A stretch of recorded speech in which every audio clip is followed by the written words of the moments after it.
우리가 지금 신명기 말씀을 함께 나누고 있습니다. 신명기 말씀은 하나님께 모세를 통해서 출애굽 2세대, 새로운 세대의 이스라엘 백성들에게 선포한 세 편의 설교를 구성이 되어 있죠. 특별히 이 신명기의 말씀은 우리에게서 너무나 중요한 말씀이죠.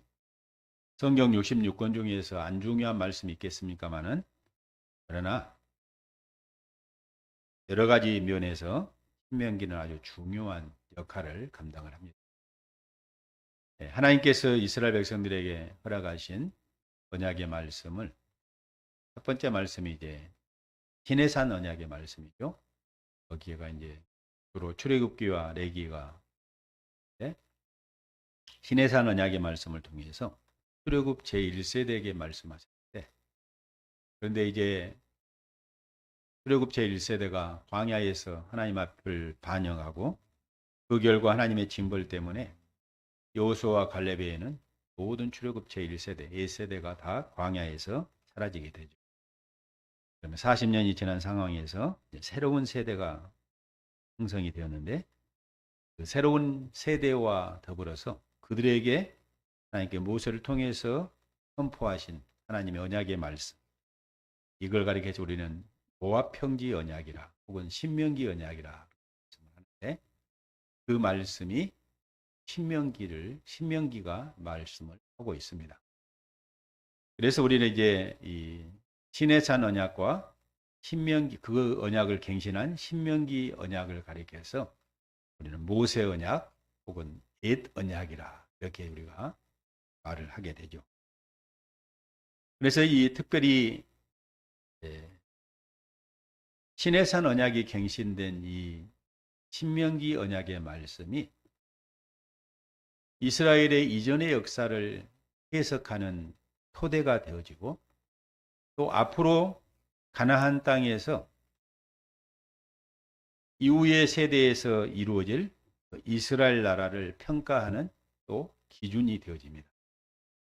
그러니까 이제 앞으로 이어질 신명기에 이어서 이어지는 여호수아서부터 시작해서 계속해서 말라기 선지자까지의 이스라엘의 모든 역사를 평가하고 판단하고 해석하는 기준이 바로 이 신명기의 말씀. 신명기에서 하신 하나님의 이 약속, 하나님의 계획, 하나님의 선하신 뜻이 어떻게 구체적으로 이스라엘 나라에서 실현이 되어지고 실제가 되어지고 완성이 되어지고 펼쳐지는가, 이걸 기록하고 있는 말씀이 바로 이후의 역사의 말씀입니다. 그러니까 우리가 신명기를 바르게 이해해야 하고 신명기를 우리가 잘 공부를 해야 합니다. 신명기만 우리가 잘 이해하면은 구약 성경이 전체가 이제 뚫리게 되어지고 이해가 되어지게 되죠. 그래서 이제 이 신명기의 말씀은 바로 이전의 역사, 창세기와 출애굽기, 레위기, 민수기까지의 그 역사를 해석하는, 그걸 평가하는 하나의 기준이 되어집니다. 그래서 모세 오경과 이 신명기는 아주 밀접하게 관련이 되어 있죠. 뿐만 아니라 이 이후의 역사, 모세가 죽은 이후에 모세를 계승하여 이스라엘의 지도자가 된 여호수아서부터 시작해서 이 열왕기서까지, 여호수아, 사사기, 또 사무엘서, 또 이 열왕기서까지 그 역사를 평가하고 판단하는 그런 기준이 되어집니다. 그래서 이 신명기와 역사서 또한 밀접하게 연관이 되어 있죠. 그래서 우리가 지난 시간에 바로 이 신명기가 어떤 책이고, 특별히 신명기의 그 타이틀, 이름이 어떤 의미를 가지고 있고, 또 모세오경과 어떻게 밀접하게 연관되었고, 뿐만 아니라 역사서, 우리가 말하는 전기선지서, 전기예언서라고 말하는 역사서와도 어떻게 밀접한 관련이 있는가 하는 것을 우리가 봤습니다. 오늘은 우리가 이제 그러면은 이 신명기는 이후의 역사의 선지서와 어떤 연관을 가지고 있는가? 선지서라 말하면은 예, 유대인의 성경 분리법을 따른다면은 후기 예언서에 해당되죠. 후기 선지서라고 해당되는데 이 말씀이 이제 요즘 우리가 이제 그 성경 구약 성경을 분류하는 네 개로 분류하는 그런 분류법을 따르자면은 실제로 선지서에 해당되는 그런 말씀들이죠. 그 선지서는 어떤 것들이 거기에 포함되어 있습니까? 이사야서, 에레미야서, 에스겔서, 그리고 12개의 소선지서, 이런 것들을 가리켜서 우리가 선지서라 이렇게 말을 하고 있죠. 그래서 이 신명기의 말씀은 모세오경과도 밀접하게 관련되어 있고 역사서와도 밀접하게 관련되어 있는 것처럼 선지서와도 밀접하게 관계되어 있고, 또 더 나아가서 우리가 성문서라고 분류하는 성문서와도 밀접하게 연관이 되어 있습니다.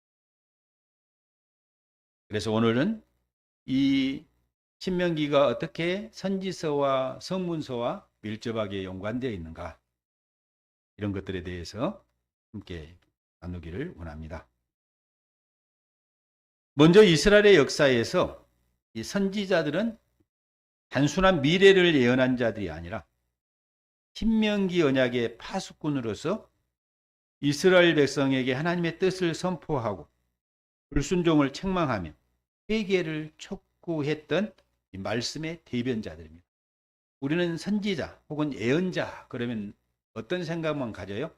장래 미래의 일을 예언하는 예언의 역할만을 감당하는 걸로 생각을 하는데, 물론 그런 미래의 예언을 하는 그런 것도 있지만은 더 본질적인 의미는 신명기의 말씀을 집행하는 대행자들이 바로 이 선지자들입니다.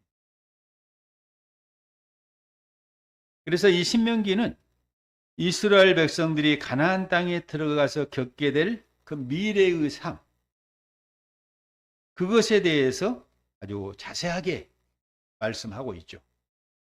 마치 신명기를 우리가 읽어보면은, 특히 신명기 28장 말씀을 우리가 읽어보면은 마치 그 모세가 이스라엘 나라를 살았던 것과 같은 그런 착각을 할 정도로 그렇게 아주 너무나도 정확하게 미래의 이스라엘의 역사를 기록하고 있는 것을 우리가 발견하게 되죠. 특별히 28장, 신명기 28장 말씀을 보면은 그 언약의 불순종에 대해서, 이스라엘 백성들이 가나안 땅에 들어갔을 때 하나님께서 말씀하신 그 신명기의 말씀, 신명기 언약의 말씀을 그들이 불순종했을 때 어떠한 언약적인 저주가 그들 가운데 임할 것인가, 이런 것들에 대해서 아주 자세하게 설명을 하고 있죠. 거기에서 그들이 받게 될 언약의 복에 대한 이야기들은 어때요? 그렇게 실제로 분량이 많지 않은데, 반면에 그 저주, 언약적 저주에 대한 내용은 어때요? 거의 2배 이상의 그런 지면을 할애해서 자세하게, 비교적 자세하게 그렇게 설명을 하고 있죠. 그런데 그 말씀을 읽어보면 어때요? 완전히 그 말씀대로 이스라엘의 역사 안에서 그대로 성취되고 이렇게 실현이 되어지는 것을 보게 되어집니다. 그러니까 마치 이 신명기에 기록한 이 말씀을 선포했던 모세가 이 이후에 이스라엘 나라의 전체를 살고 친히 경험한 것처럼 그렇게 상세하게 이야기를 하고 있죠. 그래서 이제 그런 것에 대해서 상당히 이성을 생각하고 또 합리적인 것을 많이 따지는 좀 자유주의적인 계통에 있는 학자들은 이 신명기가 언제 기록이 됐다고 그렇게 많이 이야기합니까? 포로 전후기, 이스라엘 포로 전후기에 기록이 되었다. 모세가 기록한 것이 아니라 이스라엘의 포로 전후기에 기록이 되었다. 그렇게 이야기하는 사람이 있죠. 그런데 이제 그것은 좀 잘못된, 너무나 과격한 주장이라고 말할 수가 있겠죠. 아무튼 이 선지자들은, 이스라엘 나라의 선지자들은 신명기 언약의 말씀을 토대로 당시 자신들이 살았던 그 시대의 상황들을 평가하고, 특히 그 언약의 말씀을 따라서 그들이 살도록, 언약을 배교하고 하나님을 배교하고 불순종했던 그들을 향해서 불순종을 책망하면서 회개하고 촉구하고 돌이키도록 하는 하나님의 말씀의 대변자의 역할을 감당을 했다는 것입니다. 특히 이사야나 에레미야나 에스겔서 같은 이런 대선지자들, 여러분들 대선지서 또 소선지서 이렇게 구분하는 그 이유는 뭘까요? 이사야나 에레미야나 에스겔 같은 선지자들은 우선 다른 12 소선지서들에 비해서 그들이 더 어떤 훨씬 더 위대하고 능하고 그래서 그렇게 이야기하고 그래서 그들을 대선지자라고 이야기하고 다른 소선지서들은 그들에 비해서 상당히 또 열악한 사람들이고 그래서 이렇게 소선지서라고 그렇게 나눌까요? 그건 아니죠. 모두 하나님 앞에 동일한 선지자들이고 자기 나름대로 자기가 살던 시대에서 섬겼고 헌신했던 바로 선지자들입니다.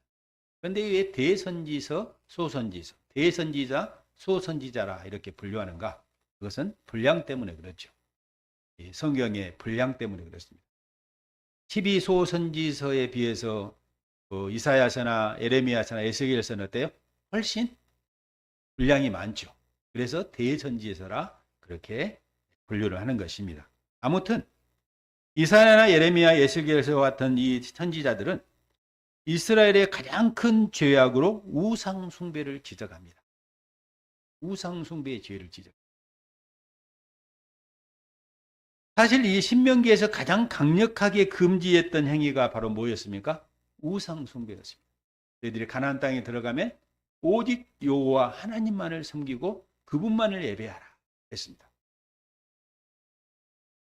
대표적으로 신명기 5장 7절부터 9절 말씀을 보면은 이렇게 말씀을 하고 있어요. 나 외에는 다른 신들을 내게 두지 말지니라. 너를 위하여 새긴 우상을 만들지 말고 위로 하늘에 있는 것들이나 아래로 땅에 있는 것이나 땅 및 물속에 있는 것의 어떤 형상이라도 만들지 말며 이것들에게 절하지 말며 그것들을 섬기지 말라. 나 내 하나님 여호와는 질투하는 하나님인즉 나를 미워하는 자에게 죄를 갚되 아버지로부터 아들에게까지로 3, 4대까지 이르게 할 것이다. 이렇게 말씀합니다. 다른 신들을 섬기지 말고 우상을 섬기지 말고 어떤 형상도 만들지 말고 오직 여호와 하나님만을 섬기라고 분명하게 신명기법에서는 이야기를 하고 있죠. 또 한 군데에서 보면 신명기 6장 14절 15절 말씀을 보면 너희는 다른 신 곧 네 사면에 있는 백성의 신들을 따르지 말라. 너희 중에 계신 너희 하나님 여호와는 질투하는 하나님이신즉 너희 하나님 여호와께서 내게 진노하사 너를 지면에서 멸절시키실까 두려워하노라. 신명기에서 말씀하시는 것은 오직 여호와 하나님만을 섬기라는 것입니다. 그의 다른 신들 어떤 신도 형상이든지 만들어서 섬겨서는 안 된다 그렇게 말씀을 한 것이죠. 그런데 이스라엘 나라에서 어때요? 이 말씀을 어기고 이스라엘 백성들이 누구를 섬기는 겁니까? 가나안 땅의 토착신들을 섬깁니다. 바알신, 아세라신을 섬기고 그 주변에 있는 우상들과 신들을 수입해서 음란하게 섬기는 그런 일들을 했죠. 그래서 이 선지자들이 이스라엘 백성의 가장 큰 죄악으로 이 우상 숭배의 죄악을 지적하고 해결을 촉구하는 것입니다. 바로 이 선지자들은 이 우상 숭배야말로 영적인 간음이다. 이렇게 말하죠. 여러분, 성경에서는 하나님과 하나님의 백성들 사이를 어때요? 여러 가지 메타포, 은유를 통해서 은유법을 통해서 묘사를 합니다. 그 중에서 하나 대표적인 그 묘사법이 뭡니까? 하나님을 신랑으로, 남편으로, 이스라엘 백성들을 누구래요? 하나님의 신부로 이런 부부관계로 묘사를 하죠. 그러니까 이스라엘 백성들은 오직 누군만을 숭배하고 사랑을 해야 되는 겁니까? 오직 그의 남편인 신랑이신 여호와 하나님만을 사랑해야 되는 거예요. 그런데 그들이 하나님 대신에 바알이나 아세라를 다른 우상들을 섬기는 그 우상은 어때요? 또 다른 남편을 만드는 것과 같은 것이죠. 그래서 이것을 가리켜서 우리는 뭐라고 말하는 겁니까? 영적인 간음이다. 그래서 선지자들은 특히 에스겔서를 보면은 아주 적나라하게 입에 담을 수 없을 정도로 적나라하게 지적을 합니다. 19금 정도 되는 막 이 표현들이 에스겔서에 적나라하게 막 드러나죠. 영적인 간음으로. 그러면서 그 결과는 멸망뿐이라는 사실을 경고하고 있습니다. 뿐만 아니라 아모스와 미가와 같은 선지자들은 어떤 데 초점을 맞추냐 하면은 사회 정의에 대해서 초점을 맞춰요. 특히 아모스 같은 경우는 어때요? 정의가 강물처럼 흐르는 나라를 회복하도록 촉구하고 회개를 촉구하고 돌이키도록 명령하고 하나님의 말씀을 대언하고 선포하는 역할을 감당하는 게 아모스 선지자 같은 경우. 사실 이 아모스와 미가와 같은 선지자는 빈부격차, 또 불의한 재판, 또 약자를 착취하는 것 등 이런 사회 정의의 파괴를 강력하게 비판을 합니다. 그런데 이 신명기에서 바로 뭘 강조하고 있어요? 사회적 약자를 돌보라는 말씀이 신명기에서 너무너무 많이 강조하고 있습니다. 특히 당시의 사회적인 약자는 누구였습니까, 여러분? 고아, 과부, 나그네, 거기에 더 추가한다면 레이인들, 이런 사람들에 대해서 무관심해서는 안 돼요. 그 사회적 약자들을 돌보고 그들의 살피라고 이렇게 말씀하고 있는 내용이 신명기의 말씀이죠. 신명기 15장 7절에서 11절 보면 이렇게 말합니다. 내 하나님 여호와께서 내게 주신 땅 어느 성읍에서든지 가난한 형제가 너와 함께 거주하건 그 가난한 형제에게 내 마음을 강팍히 하지 말고 내 손을 움켜쥐지 말고 반드시 네 손을 펴서 그에게 필요한 대로 쓸 것을 넉넉히 구워주라. 가난한 형제들에게. 또 삼가 너는 마음에 악한 생각을 품지 말라. 곧 이르기를 일곱째의 면제전이 가까웠다 하고 내 궁핍한 형제를 악한 눈으로 바라보며 아무것도 주지 아니하면 그가 너를 여호와께 호소하리니 그것이 내게 죄가 되리라. 이렇게 말씀합니다. 가난한 형제들, 또 궁핍한 형제들, 이런 고아와 가부와 나그네와 같은 사람들을 외면하지 말고 그들을 돌보고 보살피라고 분명하게 말씀을 하고 있죠. 또 너는 반드시 그에게 줄 것이요 줄 때에는 아끼는 마음을 품지 말 것이야. 이로 말미암아 내 하나님 여호와께서 내가 하는 모든 일과 내 손이 닿는 모든 일에 내게 복을 주시리라. 땅에는 언제든지 가난한 자가 그치지 아니하겠으므로 내가 네게 명령하여 이르노니 너는 반드시 내 땅 안에 내 형제 중 곤란한 자와 궁핍한 자에게 내 손을 펼지니라 말합니다. 그러니까 이스라엘 백성들이 가나안 땅에 들어갔을 때 형제들 중에 어렵고 궁핍하고 힘든 사람들을 외면하지 말고 정성을 다해 그들을 보살피고 돌보라고 신명기에서는 말씀하고 있습니다. 또 한 군데서 볼까요? 신명기 24장 17절부터 22절 보면 너는 객이나 고아의 송사를 억울하게 하지 말고 과부의 옷을 전당지 말라. 여기서 보면 객, 나그네와 고아, 또 과부의 옷을 전담 잡지 말라 그랬습니다. 19절에서도 보면 내가 밭에서 곡식을 벨 때 한 뭇을 밭에 잊어버렸거든 다시 가서 가져오지 말고 객과 고아와 과부를 위하여 남겨두라. 또 20절 보면 네가 네 감람나무를 떤 후에 그 가지를 다시 살피지 말고 객과 고아와 과부를 위하여 남겨두라. 내 포도원과 포도를 딴 후에 그 남은 것을 다시 따지 말고 객과 고아와 과부를 위하여 남겨두라. 이렇게 반복해서 말씀하고 있습니다. 그러니까 신명기에서 계속해서 강조하는 건 뭡니까? 너희 지체들 중에서 힘없고 연약한 자들, 고아와 과부와 나그네들을 외면하지 말고 그들을 돕고 섬기라. 이런 말씀입니다. 그런데 이제 이 이스라엘 나라가 남북 왕조로 분리되어지고 그러면서 그들이 가나안 땅에 들어가서 그렇게 된 다음에 그들이 어땠습니까? 이 연약한 자들을 사회적인 약자들을 착취하고 그들의 등골을 빼먹고 상당히 불의를 행하는 그런 정의가 땅에 떨어져 버리는 그런 나라가 되어진 것이죠. 그들을 향해서 특히 아모스와 미가 선지자는 뭘 선포하는 것입니까? 사회적 정의를 실현하라는 것입니다. 힘이 없고 연약한 자라고 외면하셔는 안 되고 그들을 너희의 지체처럼 생명으로 아끼고 그들을 보살피고 그런 정의의 나라를 다시 회복하라고 선포하고 있는 것이 아모스와 미가의 그런 메시지의 주된 주제들입니다. 그러니까 선지자들은 이런 신명기 법을 어긴 결과로 사회 전체에 대한 심판을 선포합니다. 지금 너희들에게 이런 어려움이 생기고 계속 이렇게 되어진 이유가 뭔가? 그것은 결국은 하나님의 말씀, 특별히 신명기법을 너희들이 어김으로 언약을 파기하고 배교한 결과로 하나님께서 그 언약의 저주로 너희 가운데 임하게 한 결과 너희들이 지금 이런 비참한 상황에 처해 있다는 사실을 일깨우면서 그들을 하여금 돌이키라고 말씀을 하고 있는 것이. 특별히 에레미야 선지자는 어떻습니까? 에레미야 선지자는 이스라엘 백성이 내 음성을 듣지 아니하며 내 율법을 따르지 아니하였다라고 탄식하면서 이는 곧 신명기 언약을 파기한 것 때문이라 하고 지적을 하고 있습니다. 여러분, 신명기에는 불순종으로 인한 심판과 흩어짐을 예고하지요.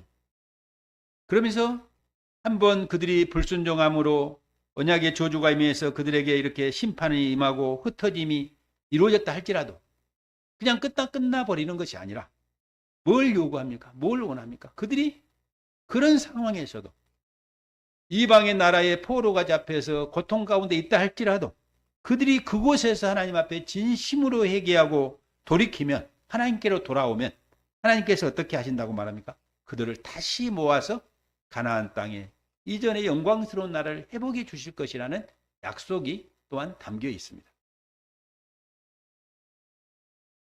특별히 우리가 그 신명기 30장을 우리가 읽어봤을 때 이스라엘 백성들이 진심으로 회개하고 하나님께로 돌아올 때 하나님께 다시 그들을 모으고 회복시킬 것이라는 희망의 메시지가 또한 신명기에는 포함되어 있습니다. 대표적으로 예레미야 선지자가 하시는 말씀 중에 하나가 뭡니까? 새 언약에 대한 예언이.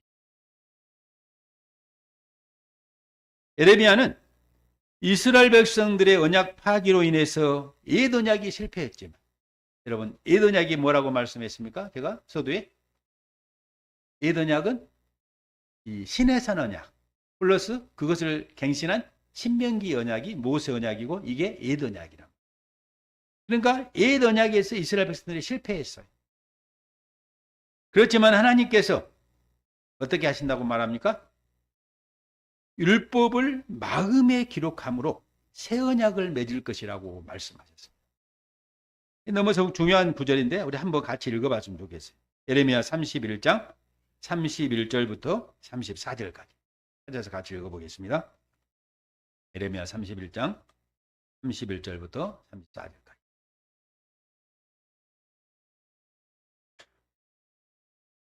한 목소리로 다 같이 한번 읽어봅니다. 시작. 여호와의 말씀이니라. 보라 날이 이르리니 내가 이스라엘 집과 유다 집에 새 언약을 맺으리라.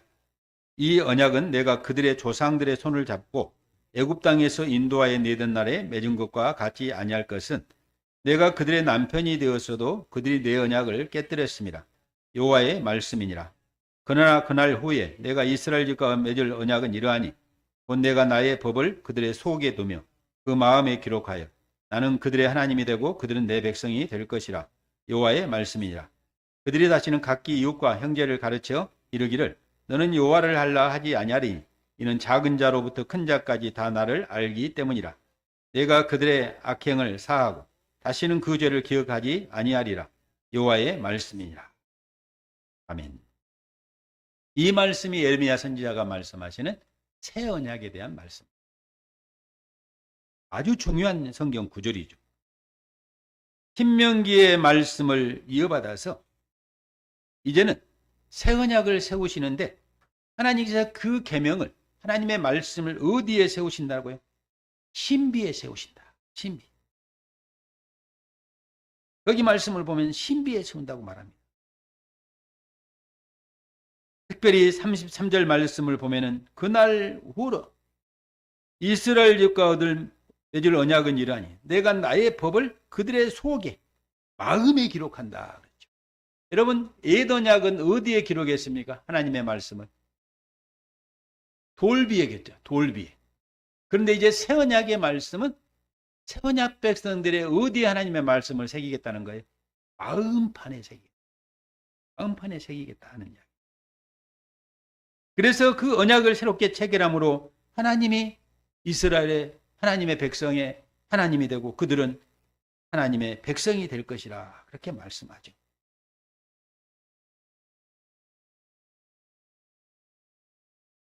또 이사야서나 호세아 선지자 등 많은 선지자들은 이스라엘 백성들을 향해서 우상을 버리고 하나님께 돌아오도록 촉구하죠. 특별히 호세아 같은 경우는 여러 차례에 걸쳐서 자기의 아내, 호세아의 아내, 여러분 이름이 누군가요? 고멜인가요? 어때요? 이 음란한 여인이잖아요. 다른 남자에게 이렇게 가버리는. 그럼에도 불구하고 또 용서하고 가서 다시 데려오고 또 다시 데려오고 반복적인 아내를 향한 사랑을 실천하는 그 호세아서의 이야기를 보라고 하잖아요. 그럼 호세아서 전체가 이야기하는 내용은 뭡니까? 이스라엘이 돌이키고 여호와 하나님께로 돌아오라. 그러면 하나님께서 그들의 모든 죄를 사하시고 싸매 주시고 다시 이전에 놀라운 영광의 복과 은혜를 회복해 주실 것이다 하는 그 메시지가 절절히 담겨 있는 말씀이 호세아서 말씀이에요. 한번 죄를 지었고 심판받았으니까 끝이 아니라 그들이 그 상황 가운데서도 불구하고 회개하고 돌이키고 여호와께로 돌아온다면 하나님께서 그들을 용납하시고 이전의 영광스러운 복을 다시 회복해 주실 것이다 하는 말씀이 이런 특별히 호세아서에 이사야서에 담겨져 있는 그런 메시지들입니다. 그러니까 이런 모든 말씀들이 다 무엇과 일치해요? 신명기법의 말씀과 정확하게 일치하다는 것입니다.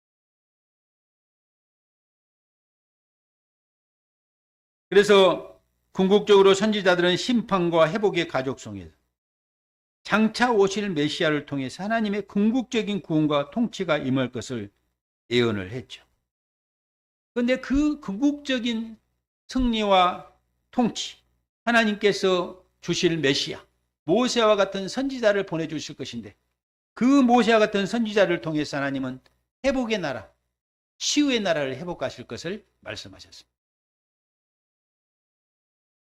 그런데 여러분, 이런 모든 이 선지서에서 하셨던 모든 말씀들, 다시 말해서 신명기 법에서 말씀하셨던 내용이 구체적으로 이스라엘 나라에서 이렇게 실제로 경험이 되어졌는데, 그래서 또 선지자들을 통해서 계속해서 그 말씀이 다시 새겨지고 갱신이 되어지며 선포가 되었는데, 이런 모든 말씀이 결국은 역사 안에서 실현이 되어지고 성취가 되어집니다.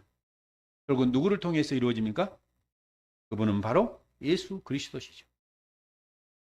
그래서 신약의 성경에, 신약 성경의 저자들은 예수 그리스도를 가리켜서 누구라고 말합니까? 그 선지자다. 그 선지자는 누굽니까? 신명기 18장 15절에서 말씀하셨던 훗날에 나와 같은 선지자를 하나님께서 세울 것이라고 말씀하셨는데, 모세와 같은 선지자를 하나님께서 세울 것을 언약하셨는데, 그 선지자가 바로 누구냐? 예수 그리스도십니다. 하나님께서 모세를, 이스라엘 백성들을 애굽에서 구원해 넣으시고 출애굽하신 놀라운 은혜를 베푸셨는데, 이제 모세와 같은 선지자로 오신 새로운 모세이신 예수 그리스도께서 그분은 어떻게 하셨습니까? 애굽으로부터 이스라엘을 구원해 내신 것이 아니라 이 세상에 진 사단 마귀의 권세로부터 하나님의 백성들, 새 이스라엘 백성들을 구원해 내셨고 해방시키셨습니다. 예수 그리스도께서 십자가에 죽으시고 부활하신 놀라운 승리의 사건을 통해서 온 인류를 지배하고 있던 모든 사단 마귀의 영향력이 사라지고 사단 마귀가 깨어지고 그의 머리가 깨뜨려지고 패배하고 온 인류 가운데 그려져 있었던 죄악과 사망의 문제가 해결되어지고 하나님의 존귀한 은혜가 그리스도 예수 안에서 이루어지게 된 것입니다.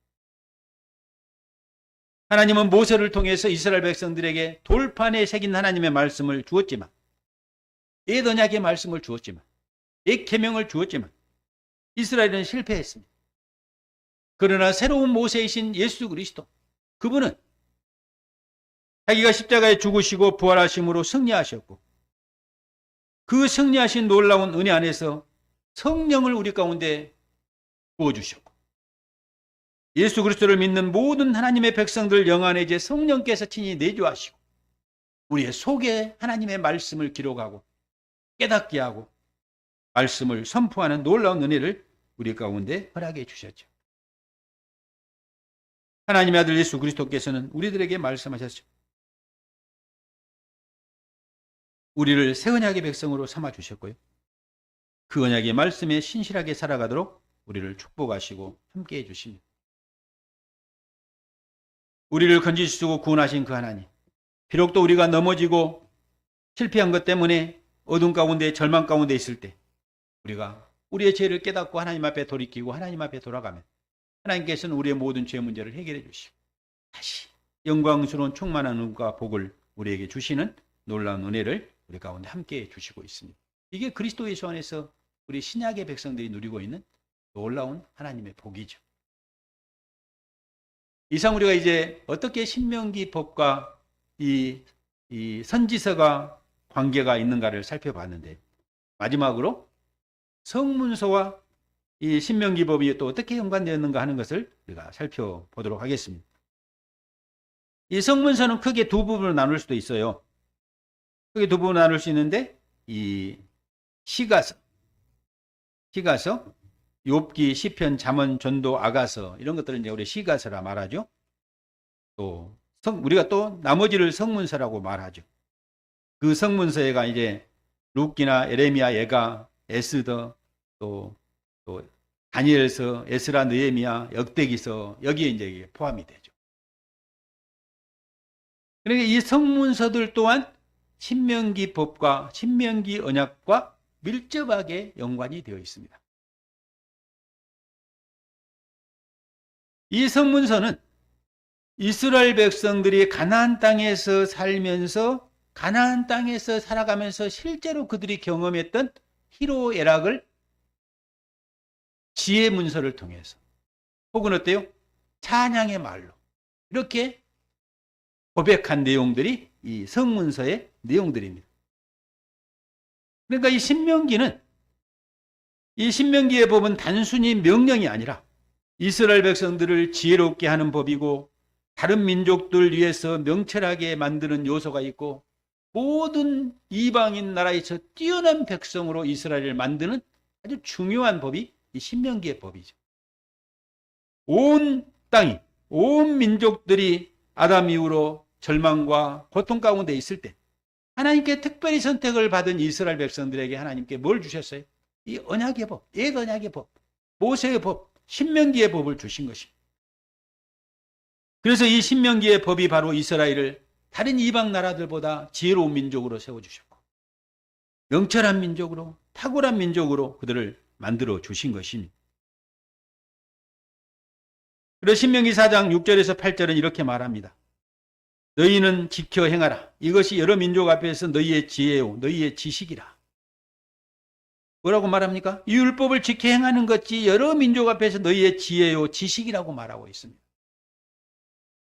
그들이 이 모든 규례를 듣고 이르기를 큰 나라 사람은 과연 지식과 지혜와 지식이 있는 백성이로다. 모든 이방 민족들이 이스라엘 나라를 보면서 어떤 나라라고요? 큰 나라 사람이라. 큰 나라 사람이다. 그러면서 과연 지혜와 지식이 있는 백성이다. 이렇게 찬양할 것이라는 거죠. 뭐 할 때요? 이스라엘 백성들이 신명기의 말씀, 법을 지키며 행할 때 이런 칭송을 받게 될 것이라는 것입니다. 우리 하나님 여호와께서 우리가 그에게 기도할 때마다 우리에게 가까이 하심과 같이 그 신이 가까이함을 얻은 나라가 어디 있느냐? 하나님께서 자기 백성에게 이렇게 가까이 있는 나라가 어디 있느냐? 이스라엘 나라밖에 없다는 것입니다. 오늘 내가 너희에게 선포하는 이 모든 율법과 같이 이 규례와 법도가 공의로운 나라, 큰 나라가 어디 있느냐? 이런 칭송을 받게 될 것이라는 것입니다. 어떨 때요? 이스라엘 나라가 신명기의 말씀을 따라 신실하게 순종하고 살아갈 때 이스라엘이 이런 놀라운 축복을 받는, 칭송을 받는 나라가 되게 할 것이라는 거예요. 이런 것을 노래하고 있는 게 뭐예요? 이 지혜와 이런 것들을 노래하고 있는 것이 바로 이 성문서가 노래하고 있습니다. 율법의 준수는 단순한 의무가 아니라 하나님을 경외하며 삶의 복을 누리는 지혜로운 길입니다.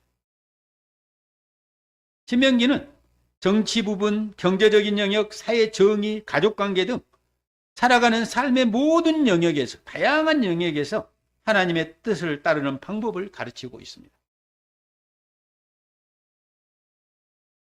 성문서, 특별히 잠언과 같은 지혜 문학이 다루는 영역이 아주 이렇게 밀접하게 관계되어 있죠.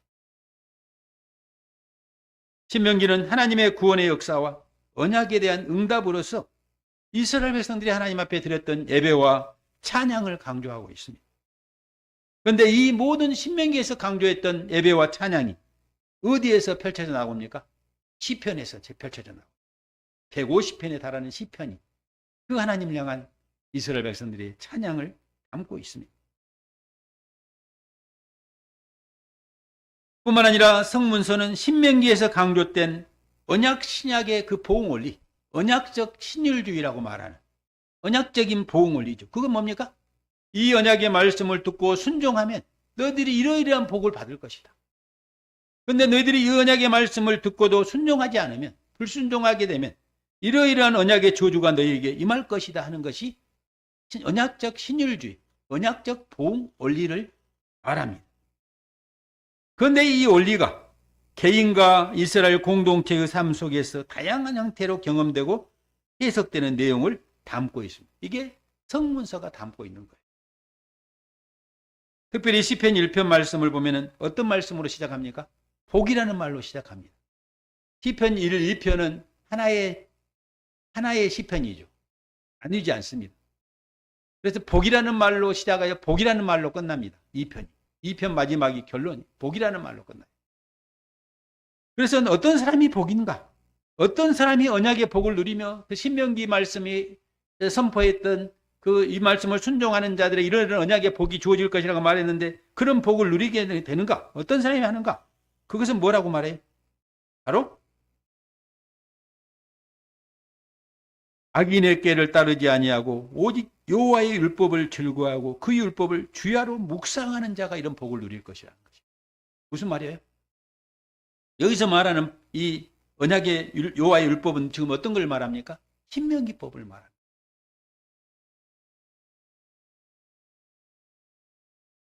이 말씀은 신명기 6장 6절에서 9절 말씀에서 이렇게 말하죠. 오늘 우리가 읽은 신명기 6장 6절의 9절 말씀을 보면 뭐라 합니까? 한번 읽어볼까요? 6장 6절에서 9절 읽어봅니다. 시작. 오늘 내가 네게 명하는 이 말씀을 너는 마음에 새기고 내 자녀에게 부르짖으니 가르치며 집에 앉았을 때든지 길을 갈 때든지 누워있을 때든지 일어날 때든지 이 말씀을 강론할 것이며 너는 또 그것을 내 손목에 매어 기호를 삼으며 내 미간에 미간에 붙여 표로 삼고 또 내 집 문설주와 바깥문에 기록할지니라 이렇게 말씀하고 있습니다. 그러니까 이 말씀 어디에서든지 어떤 시간에든지 어떤 공간에서든지 하나님의 말씀, 이 신명기의 말씀이 지배되고 그 신명기의 말씀이 녹아든 삶, 그것이 반영된 삶을 살아가야 한다. 그런 삶을 살도록 부모된 세대들이 그렇게 살 뿐만 아니라 그것을 누구에게 가르치라는 겁니까? 다음 세대인 자녀 세대에게 부지런히 가르치라는 거예요.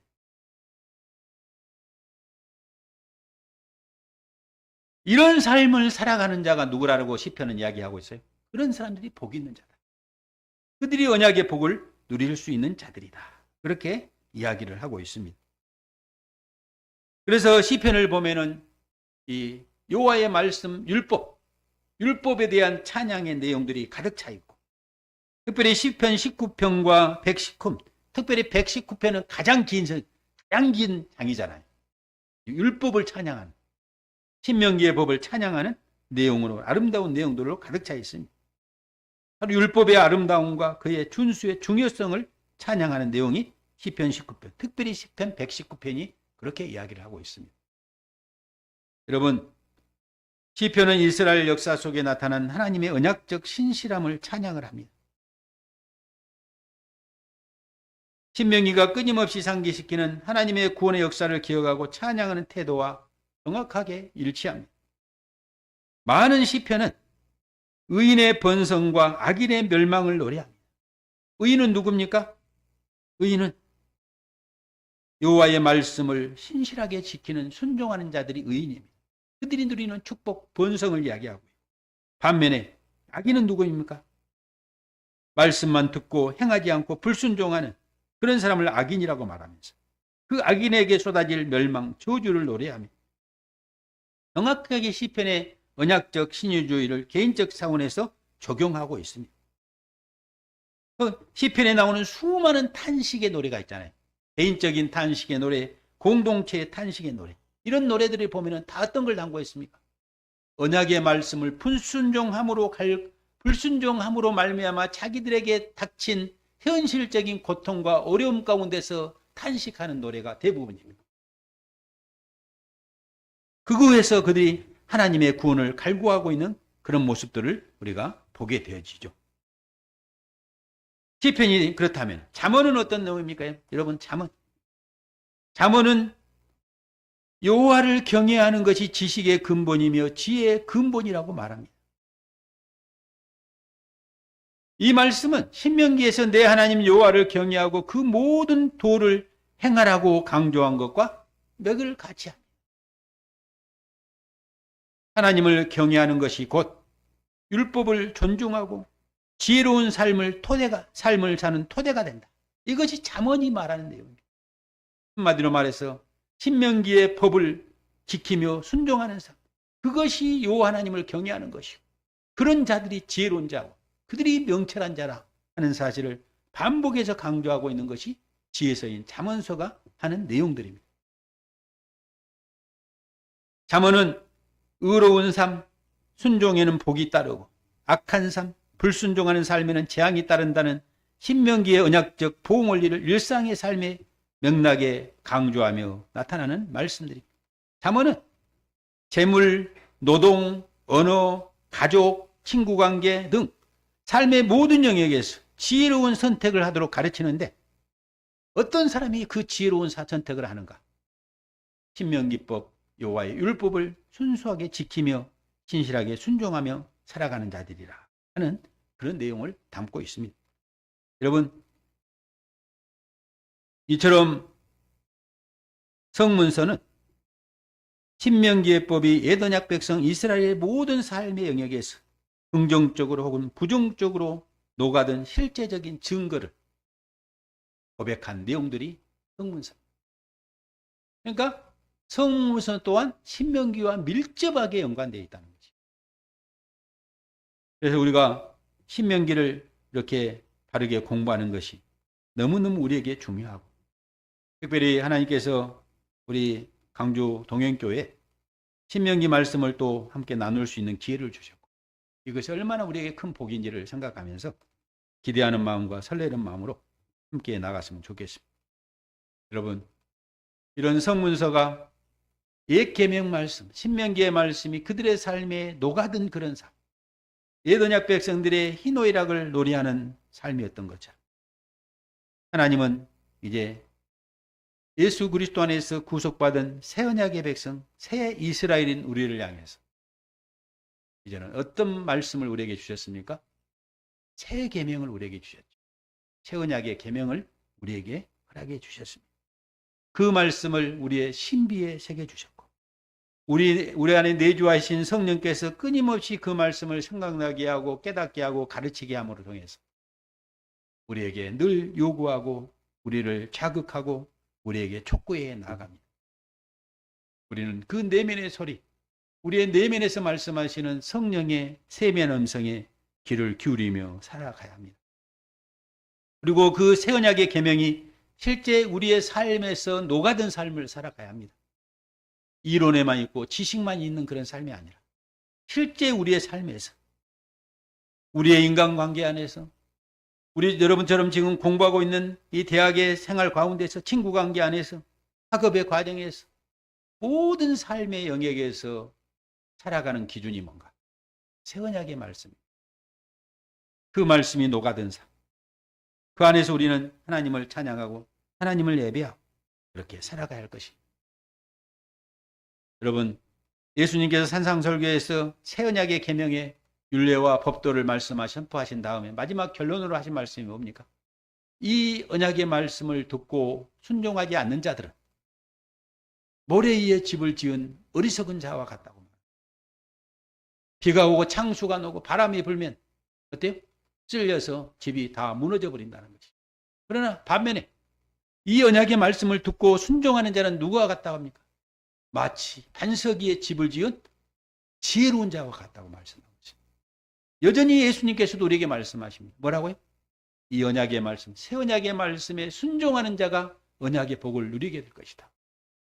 하지만 아무리 새 언약의 백성이고 새 언약의 말씀을 받았다 할지라도 그 말씀을 불순종하는 자들에게는 뭐가 임한다는 겁니까? 모래에 집을 지은 자와 같은 어리석은 자의 신세가 되어버리고 말 것이라고 말합니다. 그래서 끊임없이 성령께서는 우리의 내면에서 말씀하십니다. 하나님의 언약의 말씀대로 순종하며 살 것을 촉구하고 그 말씀 안에서 살아가도록 우리에게 요구하십니다. 이 말씀을 기억하면서 우리의 신앙은 단순히 이론이 아니라 실제죠. 실제 삶의 현장에서 말씀이 녹아든다. 그 말씀이 기준돼서 새 언약의 말씀이 기준이 된다. 이런 삶을 우리는 살아가야 할 것입니다. 오늘 말씀대로 우리가 하나님 앞에 신실하게 살아가는 우리 모두가 되어지기를 바라고요. 하나님께서 말씀하신 정말 우리 모두가 반석 위에 집을 지은 지혜로운 자의 그런 복을 누리는 모두가 되어지기를 주의 이름으로 축복합니다. 기도합니다.